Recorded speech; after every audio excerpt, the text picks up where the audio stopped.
World Press Freedom Day. Guyana needs thousands of workers, and activists walks cross-country to protest XOD.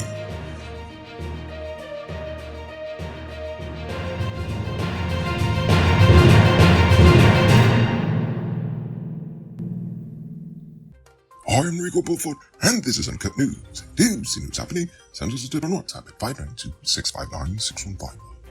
Today is World Press Freedom Day, and the Guyana Press Association has accused the government of attempting to undermine press freedom by setting up a parallel organization to the 78-year-old Press Association. The GPA claims that the government is coercing workers to engage in practices that are inimical to the Press Association and is seeking to control the narrative of the Guyanese media landscape.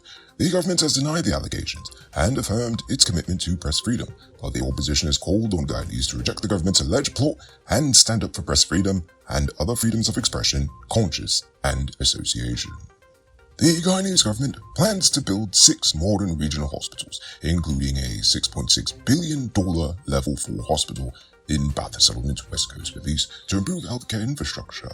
The president stated that these investments will increase net asset value and improve infrastructure for residents. The government has already spent $18 billion on roads and plans to ensure treated water for every resident in the region by 2025.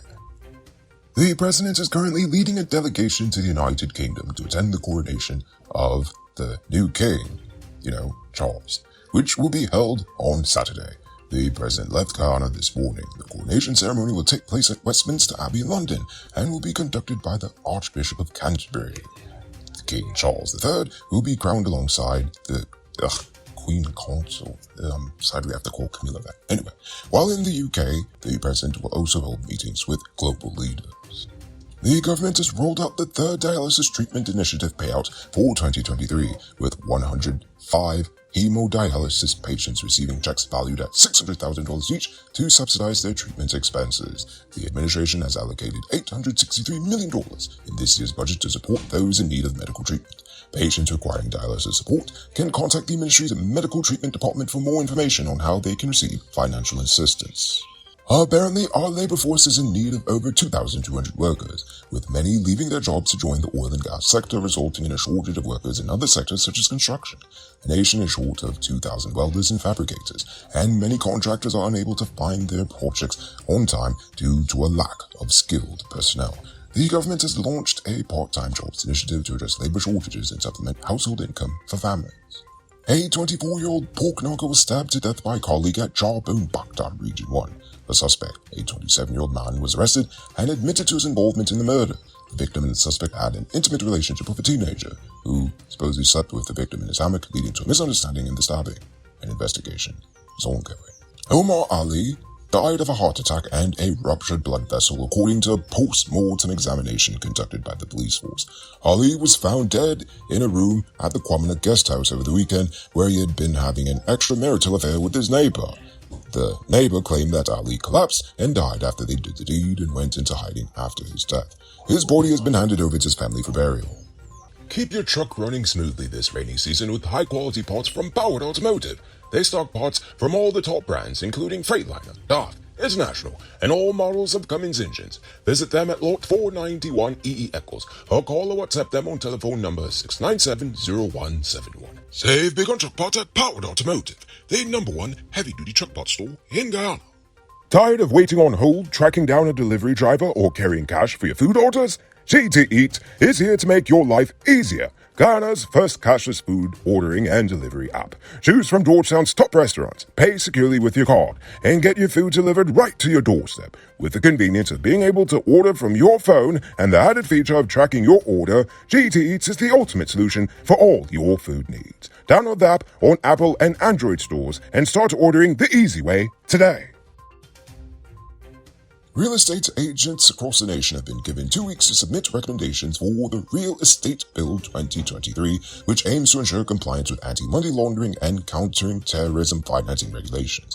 The Attorney General met with members of the local real estate bodies to present the draft bill, which includes provisions for licensing, ethical rules, disciplinary procedures, and a governing authority. The bill will be taken to Cabinet for approval and then enacted in the National Assembly.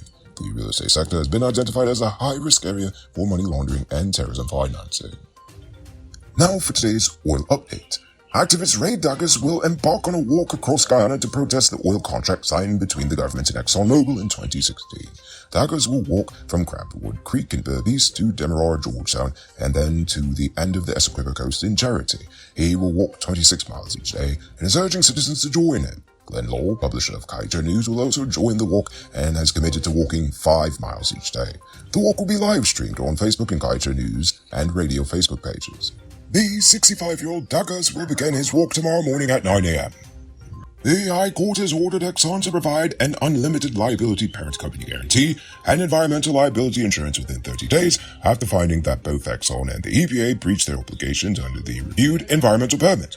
The court declared that Exxon has failed to comply with its financial assurance obligations and that Condition 14 of the environmental permit imposes on the company unlimited uncapped liability for all costs associated with cleanup, restoration, and compensation for all damages caused by any discharge of any contaminant arising from its exploration, development, and petroleum production activities within the Starbrook Law.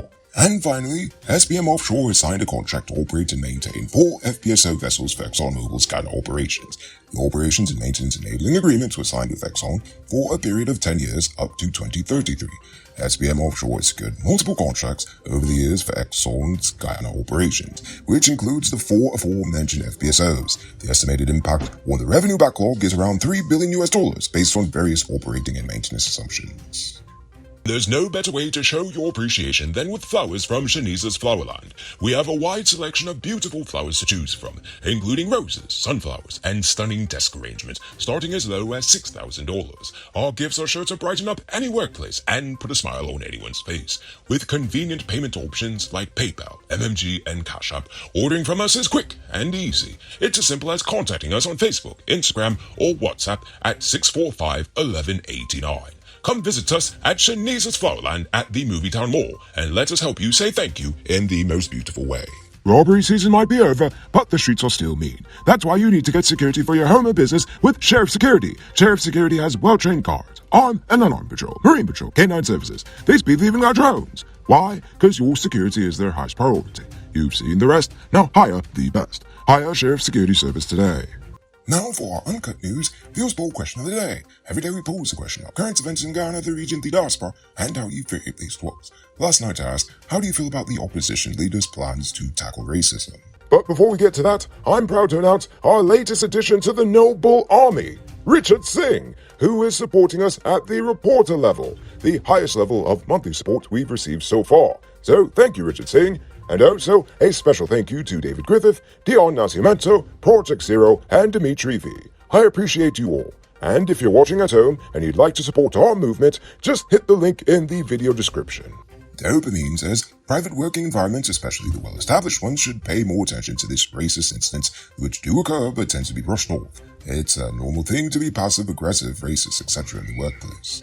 Indeed, and it's really sad, it should be addressed.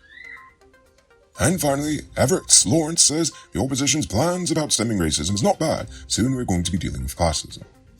Unfortunately, we're already dealing with classism.